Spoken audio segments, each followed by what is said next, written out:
Hello, my name is John Maddog Hall. Let me start my slides here, please. Oh.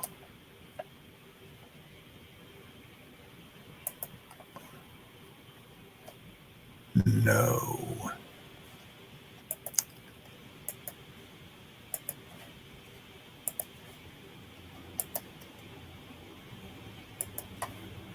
Uh-oh.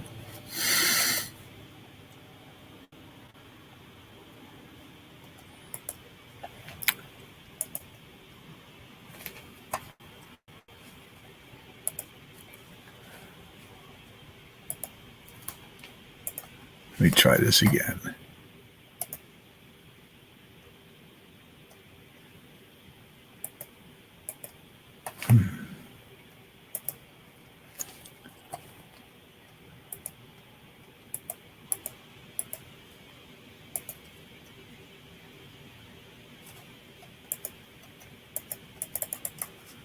Oh no.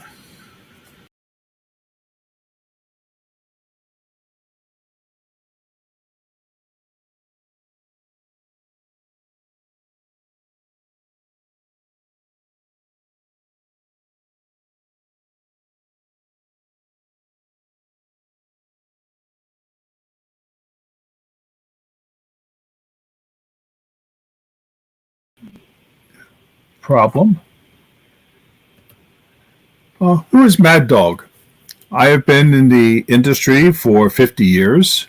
I've had a wide variety of different jobs. But most of all, I like to think of myself as pragmatic, which means I like to help people do things. I am the board chair of the Linux Professional Institute. We are a nonprofit located in Toronto, Canada, and our goal is to promote open source professionals. We have over 160,000 certified professionals in 180 different countries, and we specialize in GNU Linux and BSD systems administration. We live in interesting times. We have a global pandemic. We have a worldwide economic crisis. Companies are failing. People are being laid off. So this may be the time to think about upgrading your skills and creating your own business. Now, I'm going to say something that's very strange to you, perhaps. I'm going to say to you that nobody ever buys a computer. Nobody ever buys hardware. Nobody ever buys software. What they do is they buy a solution to a problem. And even if that problem is just playing a game, it is the game that you want to do. It is the problem that you're solving. And so it doesn't really make any difference whether it's closed source, open source, Intel or ARM, as long as you can solve the problem. Here's some other interesting thoughts. In the industrialized countries around the world, about 86% of the gross domestic product comes from small to medium businesses. That's non-agricultural, non-governmental. When I say a small business, I'm talking between 1 and 30 people. A medium business is between 30 and 300. And these small and medium businesses generate about 90% of all the intellectual property as measured by patents or copyrights or licenses or things like that. So a huge amount of work comes out of these small to medium businesses. 50% of these small businesses may disappear in 2.5 years. But not all of that is bad news. They're not all going out of business. Some of them are purchased by larger businesses. And so the people that started them may either join the larger business or they walk away with a large amount of money. So this is a time to plan your path forward, to take stock of the things that you know, like, what have you done? What languages do you know? What systems do you know? What are your passions? Do you have a passion for music? Do you have a passion for art, video, gaming? Where would you like to go and what would you like to do? And what do you need to do and have to get there? Also, are there other people who share your passion that might want to join with you in this enterprise? There are also many resources which are free, both in physical or online. Internet searches, as you know, are your friend. You can find lots and lots of information and find out, other people who may have had the same ideas or similar ideas as you do. Go to your library. Use a librarian to help you find the things you're looking for. There's also many executive organizations, small business associations. Many of you have seen the Rotary Club sign.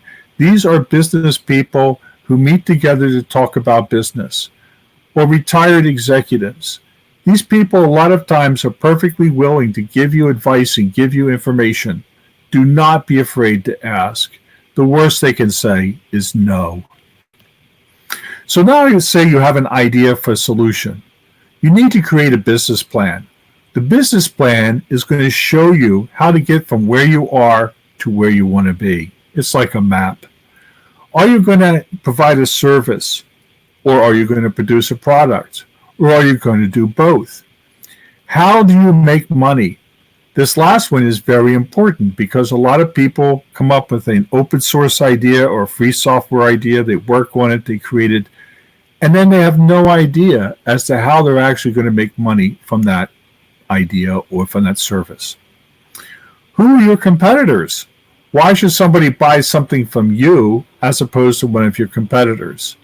Maybe you don't have all the functionality that your competitor has, but you can sell it at a lower price. That might be something that people would want to pay for. What is the scope of your sales area? Do you want to have it local? Do you want to have it in your state or in your country? And what is the cash flow? When are you actually going to start to be able to make money as revenue to help you keep your business going? To this business plan, you add a marketing and manufacturing plan. How do you tell people about your services or your product? How do you actually make it go out into the world if you have a physical product you have to manufacture? And the final point here on this slide, which may sound strange because we just started talking about your business, is what is your exit strategy? Do you want to do this for the rest of your life, or do you want to do it for a short period of time and then sell it off to a larger company and so you can go your merry way? Now, the next thing you may want to think about is the licensing strategies, both for the software or the products that you're going to be using to produce your solution, and what you want to do as a licensing for your product. Now, most of you are familiar with closed source. Microsoft or Apple tends to be closed source type of strategies, but then we have open source or free software. These are licenses. The open source licenses give benefits to the developer. They tell the developer what they can do with the source code which they find. Free software gives benefits to the developer and to the end user customer. Free software guarantees that the end user customer has access to the parts of the product necessary to maintain it or improve it over time. This can be very valuable when positioned to an end user customer. Loosely coupled licensing means you may take various different types of licenses, closed source, open source, and free software, and make them together into a total solution which you can then sell to your customer. Dual licensing means that you can give two different types of licenses to different people. To a small customer, you may make it free software, but to a larger customer who wants to redistribute your product, you might be able to give them a different type of license as long as you own the entire copyright. You also have to think about patents.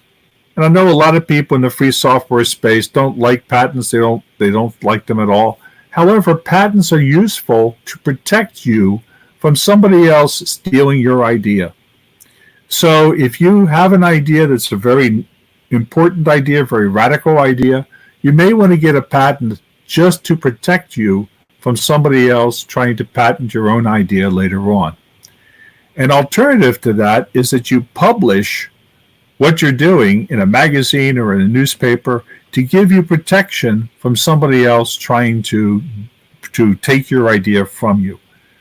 If this is a very fast, I apologize for that, but you can read more in a very good book called A Practical Guide to Open Source Software Licensing by Heather Meeker.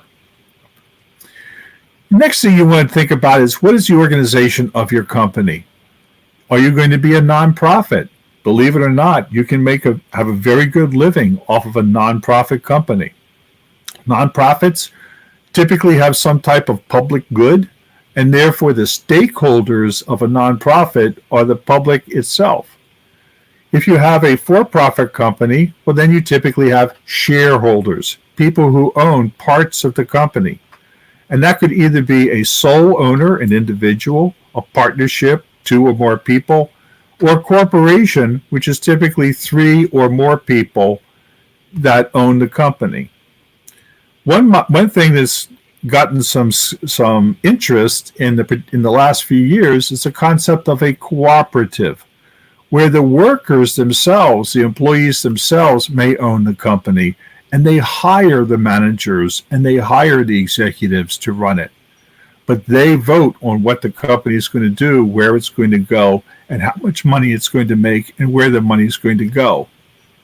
You can also have a customer-owned cooperative, where the people that buy the goods and services are actually the ones who own the company, and they pay the employees and they pay the managers to run it. With all of these, if you have a company, a corporation, or even a nonprofit, you want to think about a board of directors.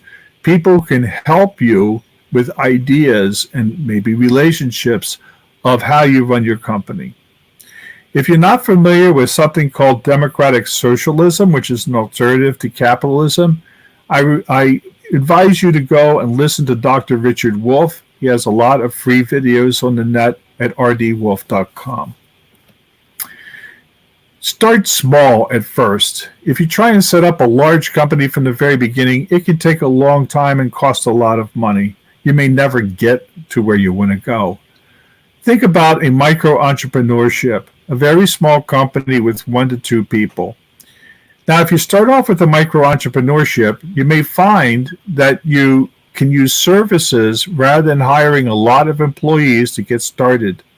The advantage of using a service like a consultant or an engineer that you hire, but only for a particular part of the project, is that you don't have to pay them afterwards. You hire them for the time that their services are needed, and then you can let them go.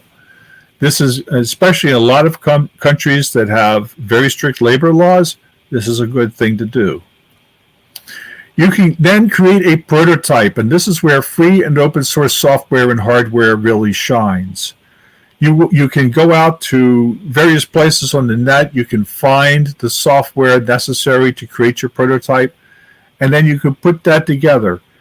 Try and use as standard a programming as possible so that you can move your software from different hardware and different operating systems for portability. Understand how free and open source software licenses work and how they go together. Using these, you can create a prototype of your solution and then test that prototype with potential customers. Get together a small group of customers that you think are representative of the customers you're going to have, and then get them to sign a confidentiality statement so that you can test it out with them and they can tell you how they would like to see it changed to make a final product. If you go out to the different free culture repositories like SourceForge or GitHub or GitLab, you'll find that there's over 430,000 different projects out there generated by 2.6 million developers. And the thing is, a lot of people say, well, Maddog had been out there and a lot of those projects are dead or they're duplicates of each other or things like that. Well, even if half of them are dead, that means there's still 215,000 different projects that you can choose to help to produce your solution. And speaking of the Gets and SourceForge, these are also a good place to start putting your own download areas for your own products, your own bug tracking and news areas and mailing lists so that people can find them as you move along in your project. What types of prototyping tools are out there? For example, databases, relational databases, object-oriented databases, flat databases, all different types of databases, or even just data structures. You don't need an entire database, particularly in an embedded system. There's geographical information software for doing mapping and handling geographical data that's free that you can just use. Office packages like LibreOffice, KOffice, all sorts of different office packages. And with free software and open source, you don't have to use the entire product. You may find something you say, gee, I like the way that particular product does that. Maybe it has a great spelling checker or something like that. You can take just that software out of the product, and as long as you obey the licensing, use that in your own. Graphical tools like GIMP for photo manipulation, Inkscape for vector graphics, Blender for 3D games and 3D movies, audio tools, CAD tools, the list goes on and on and on. Now, you've got your prototype started, you've got an idea of where you want to go, you can start to think about marketing and setting up the infrastructure of your company's marketing areas. Setting up your website, build it in a container or a VM, because you may want to start on a small server or maybe even buying some space or some computational power, and then transfer that later on to a larger server or service as needed. You don't want to have to reinvent your website every time you move. Use free and open source based customer management systems like Joomla or Drupal, and make it lightweight and fast. Not everybody has a 300 megabit per second download or gigabit per second download. They want to be able to get through your website, find what they want to very quickly. Don't pay money for songs or graphics or things like that, because there's plenty of free media that's out there on the net. All you have to do is obey the licensing for it. Social media, as you know, is your friend. The more you can get viral media out of it, the better. This is about the time you want to start thinking about crowdfunding, but think about it early. Don't wait till the last moment to start your crowdfunding project. It takes time to do that.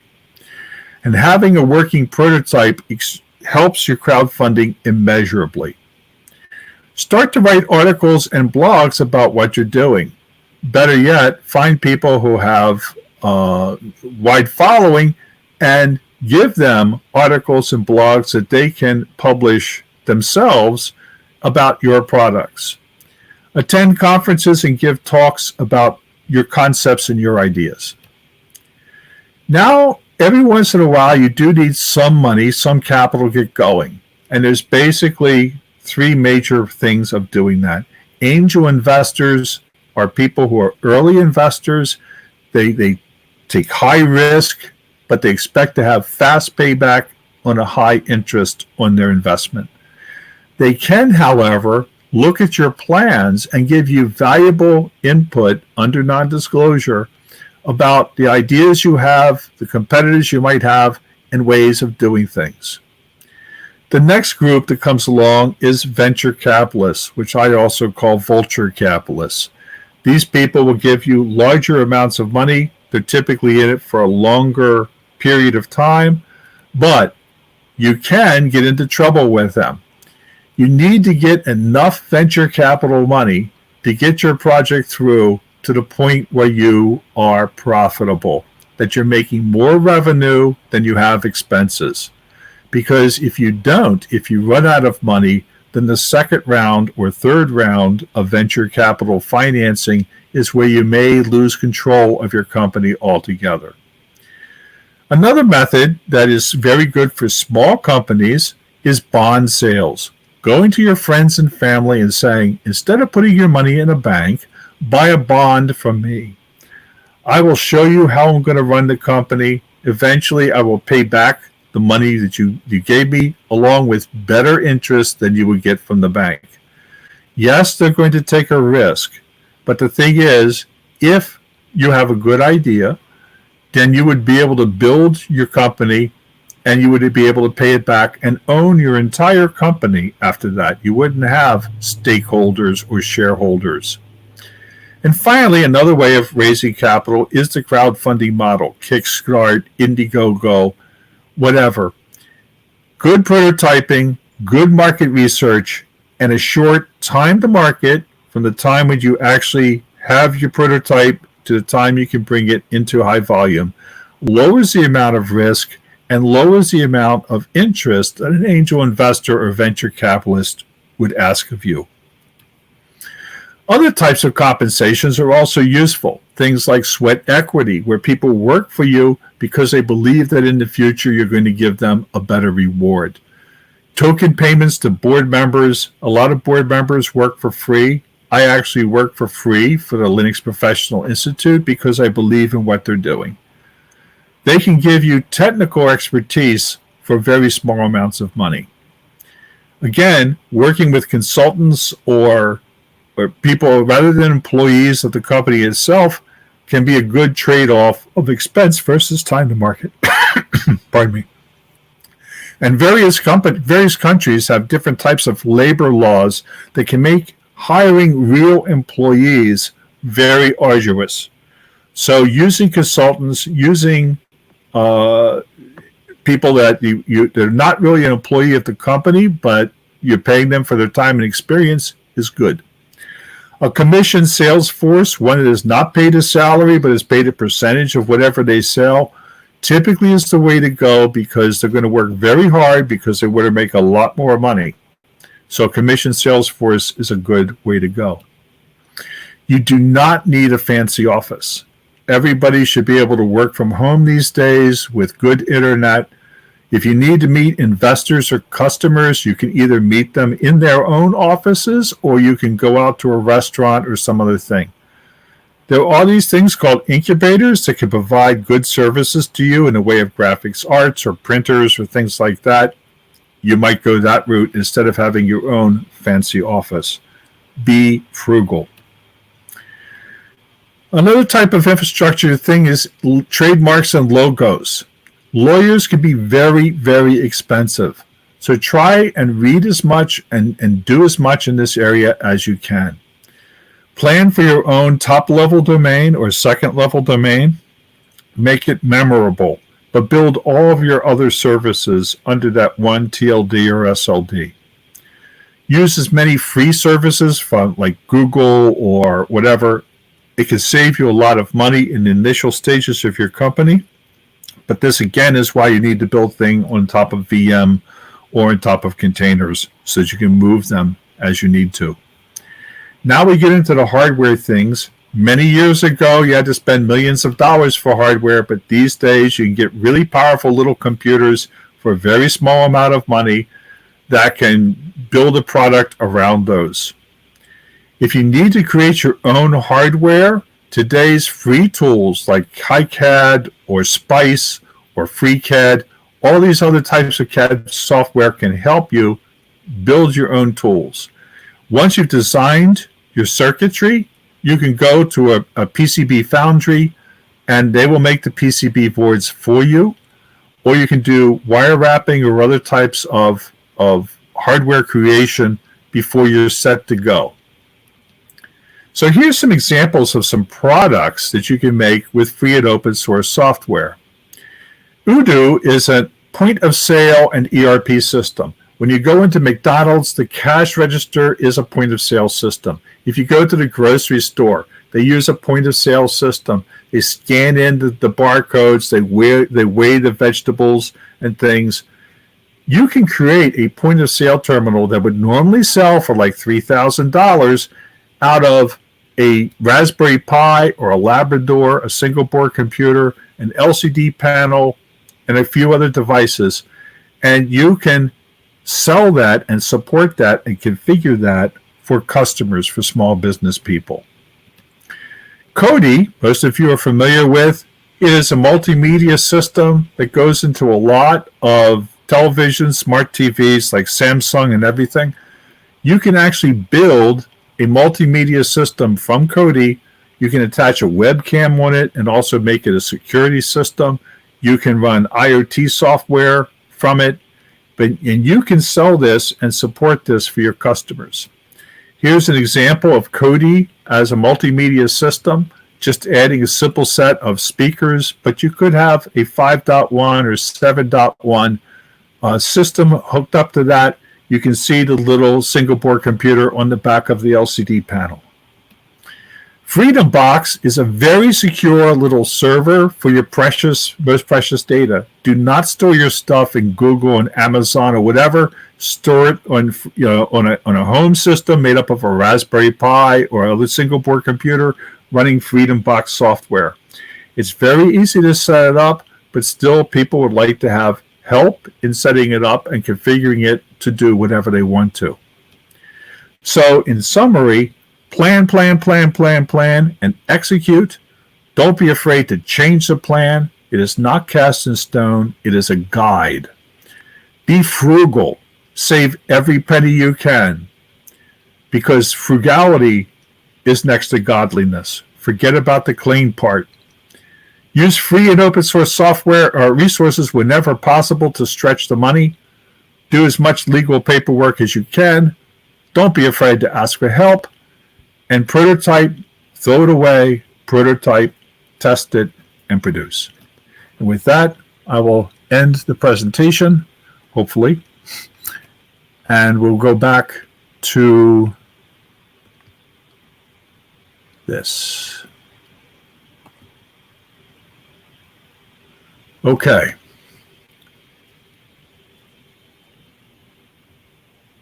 Well, I hope so. I hope that there's going to be more open source computers.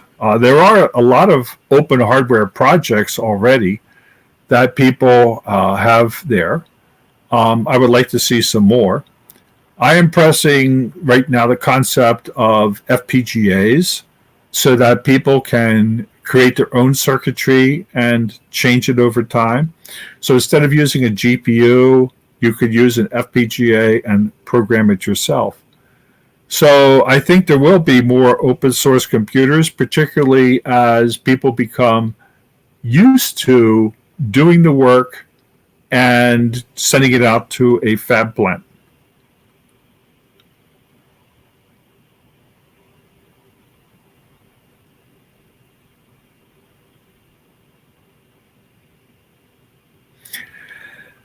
Okay. The problem with social networks is that you have to have enough of a base of people to be able to make them social. And one of the things that happened with Facebook was, through luck or skill or whatever, there was enough people that went on to Facebook to create a mass of people. There was, if you perhaps you remember, one called Orchid, which was used quite a bit in Brazil, and a huge number of people were on that. But over time, a lot of those people just migrated to Facebook and left Orchid behind.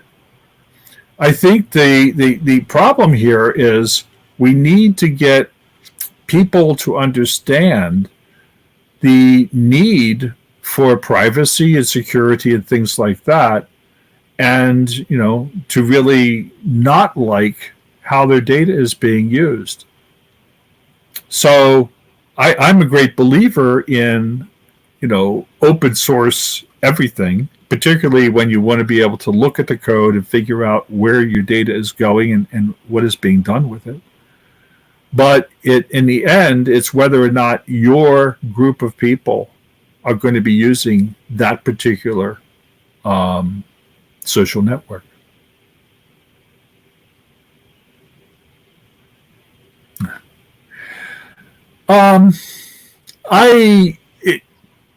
Possible, yes.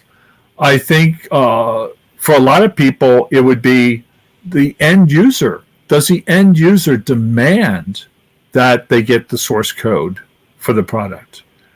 However, that's going to take a lot of demand. It has to get people to understand what is the benefit of open source. I have in my desk about 50 small computers that the company that brought them out no longer was interested in them. And I can't use them anymore because some portion of the code was closed source. So people have to understand the benefits of free software, and I'm going to say free software versus open source, because in open source, yeah, you can see the source code that maybe made the product, but do you have the tools to be able to take that source code and turn it into the actual ones and zeros that run on that product or not? If you don't, then that product is just as closed in reality as closed source. So, people ask me sometimes about the security of free software versus the security of closed source. And there is no such thing as secure software. Because if being closed was what made software secure, then Microsoft would have the most secure software on the face of the earth. And we know that's not true. I think the real issue around security is how fast can you fix it when you do find the bug, when you do recognize the hole in security. And if you have, for example, an old computer that used to run Windows XP, you're not going to get that bug fix anymore. Even if you know what the problem is, you're not going to be able to apply the bug fix.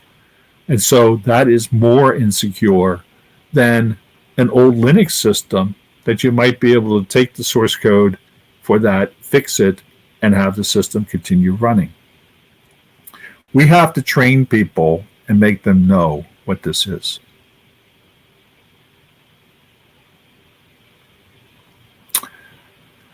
I think that most people don't really care about whether their software is open source or not because they're consumers. So one of the most interesting things is what happened when Apple stopped being a computer company and started being a consumer company. They said, okay, we're gonna start making computers not for the office anymore, although people use Apple computers in the office. We're going to make computers for the homeowner. We're going to make computers for the fashion accessory. And so a lot of people using Apple computers, they could be using tin cans with a string. They don't care as long as it solves their problem, and they can brag about using Apple computers. So, people don't understand the issues around security, privacy, and the fact that there are bad actors out there. There are people who would use your data against you, and you have no way of telling where that data is going. I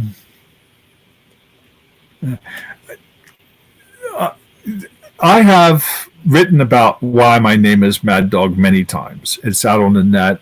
I will shorten it up to this issue. When I was 27 years of age, I didn't have as much control over my temper as I do at the age of almost 70. And I would sometimes get angry with people and I would lose my temper. And later on, I found out that when I lose my temper, I lose the argument. Because if you lose your temper, then the conversation stops.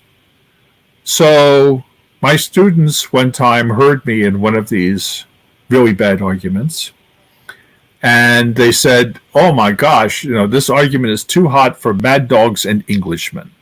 Well, it so happened that the person I was arguing with was my dean of instruction, who was British. And since he was the Englishman, I was the mad dog. Years later, I realized my mistake. And so I have made a commitment to never losing my temper, ever. I still have the temper. I can still feel it inside of me, but I don't lose it. Instead, I make other people lose their temper, and then they lose the argument. I keep the name to remind me not to lose the temper. Another question?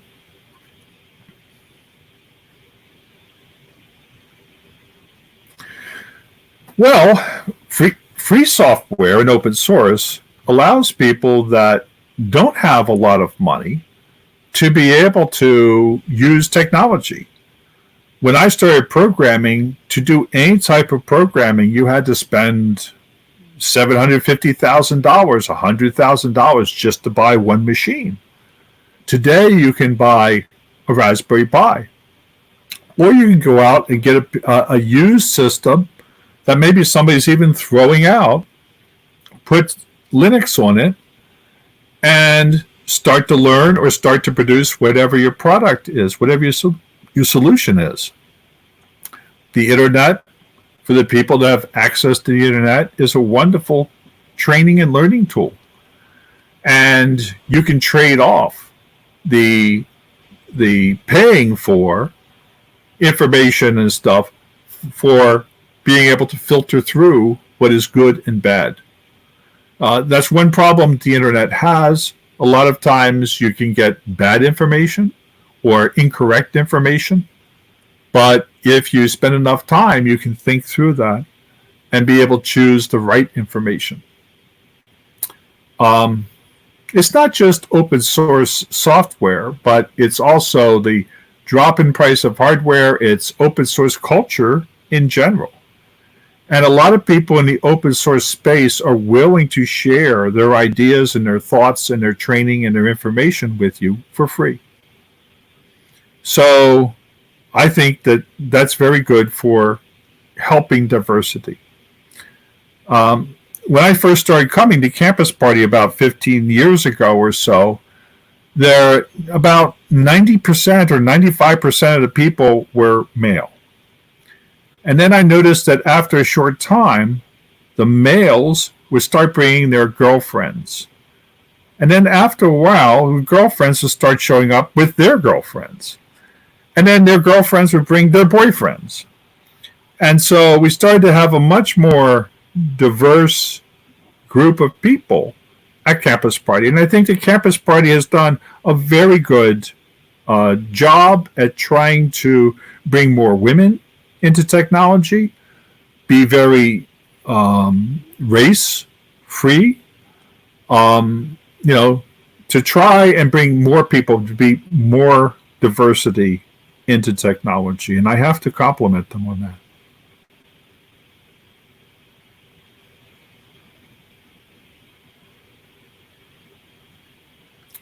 Okay, I'm told my time is up, so thank you very much for coming, and I hope that I helped people think about starting their own business. Thank you.